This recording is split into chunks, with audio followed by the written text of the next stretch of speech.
नमस्कार, आप देख रहे हैं डीसी न्यूज इंडिया और मैं हूं आपके साथ वैष्णवी पांडे। पॉप फ्रांसिस का सोमवार को निधन हो गया है। पॉप फ्रांसिस ने रोम के समय के हिसाब से सोमवार सुबह 7:35 पर अंतिम सांसें ली। वो 88 वर्ष के थे और लंबे समय से बीमार चल रहे थे। फेरेल ने अपने बयान में कहा कि पॉप फ्रांसिस का पूरा जीवन गॉड और चर्च की सेवा में समर्पित रहा। उन्होंने लोगों को हमेशा प्रेम और साहस के साथ जीने का पाठ पढ़ाया। पॉप फ्रांसिस के निधन के बाद अब नए पॉप का चुनाव किया जाएगा। कार्डिनल मिलकर नए पॉप का चुनाव करेंगे।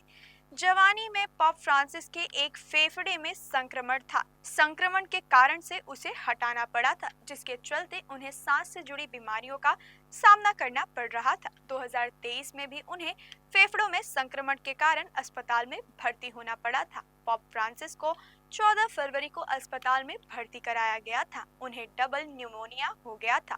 अस्पताल में चिकित्सकों की निगरानी में उनका इलाज चल रहा था। 1 महीने से ज्यादा समय अस्पताल में बिताने के बाद उन्हें छुट्टी दी गई थी। पॉप की देखभाल करने वाले सर्जरी प्रमुख सर्जियो एल्फिएरी ने बताया था कि उन्हें दवाइयों की जरूरत पड़ती रहेगी। पॉप फ्रांसिस का जन्म 17 दिसंबर 1936 को अर्जेंटीना के ब्यूनस आयर्स में हुआ था। उनका असली नाम जॉर्ज मारियो बर्गोग्लियो था। उन्होंने 13 मार्च 2013 को पॉप का पद संभाला था, जो रोमन कैथोलिक चर्च का सर्वोच्च धर्मगुरु का पद है। रोम के बिशप और वैटिकन के राज्याध्यक्ष को पॉप कहा जाता है। पॉप फ्रांसिस लैटिन अमेरिका से आने वाले पहले पॉप थे। पॉप फ्रांसिस ने अपने कार्यकाल में चर्च में सुधारों को बढ़ावा दिया। उनको अपने मानवीय क्षेत्र में किए कामों के लिए भी जाना गया। पॉप का पद कैथोलिक चर्च के लिए बहुत महत्वपूर्ण है। पॉप को चर्च का सर्वोच्च धार्मिक नेता माना जाता है। पॉप के लिए गए फैसले दुनिया भर के करोड़ों कैथोलिकों के जीवन को प्रभावित करते हैं। कैथोलिक समुदाय के लिए पॉप फ्रांसिस की मौत निश्चित रूप से किसी सदमे से कम नहीं है। पॉप फ्रांसिस का पूरा जीवन ईश्वर की सेवा में समर्पित रहा।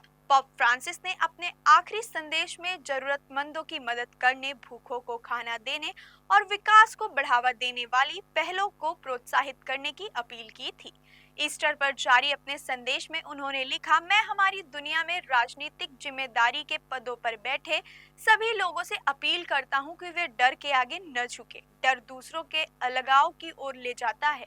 सभी जरूरतमंदों की मदद करने, भूख से लड़ने और विकास को बढ़ावा देने वाली पहलों को प्रोत्साहित करने के लिए उपलब्ध संसाधनों का उपयोग करें। ये शांति के हथियार है, हथियार जो मौत के बीज बोने के बजाय भविष्य का निर्माण करते हैं। मानवता का सिद्धांत हमारे दैनिक कार्यों की पहचान बनने से कभी न चूके। पॉप फ्रांसिस भारत आने वाले थे। पिछले साल दिसंबर में केंद्रीय मंत्री जॉर्ज कुरियन ने बताया था कि पॉप फ्रांसिस के 2025 के बाद भारत दौरे पर आने की संभावना है। 2025 को कैथोलिक चर्च ने जुबली वर्ष के रूप में घोषित किया है। भारत पहले ही पॉप फ्रांसिस को आधिकारिक तौर पर आमंत्रित कर चुका है। प्रधानमंत्री नरेंद्र मोदी भी उन्हें सीधे तौर पर निमंत्रण दे चुके हैं। यात्रा पॉप की सेहत और सुविधा के अनुसार निर्धारित की जाने वाली थी। पॉप फ्रांसिस की मौत के बाद दुनिया भर से लोग उनको श्रद्धांजलि अर्पित कर रहे हैं। रुकते हैं एक विराम के लिए, आप बने रहिए हमारे साथ। नमस्कार।